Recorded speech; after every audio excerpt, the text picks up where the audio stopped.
এই অনর্থক কাজের ভেতরে লিপ্ত হওয়ার কারণে আমাদের সময়ের বরকতগুলো কমে যায়। পূর্বেকার জামানায় যারা বড় বড় আলেম ছিলেন, শুধু পূর্বেকার জামানায় কেন বলি, এখনকার সময়েও দেখবেন অনেক মানুষ আপনার আশপাশেই দেখবেন যে সে এক জিন্দিগিতে এত পরিমাণ কাজ করে যাচ্ছে যা আপনি ভেবে ভেবে হয়রান যে আরে বাপরে বাপ, একটা মানুষ এত কাজ কিভাবে করে। হ্যাঁ?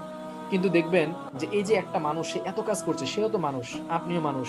তার দিন যেরকম ২৪ ঘন্টা, আর আপনার দিনে ২৪ ঘন্টা, কিন্তু সে এত কাজ করে ফেলতে পারছে, আপনার দ্বারা কিছুই হচ্ছে না, আপনি কিছু পারছেন না কেন? এমন তো না যে আপনার দিন ১২ ঘন্টা, তার দিন ২৪ ঘন্টা, দুজনেরই তো দিন ২৪ ঘন্টা।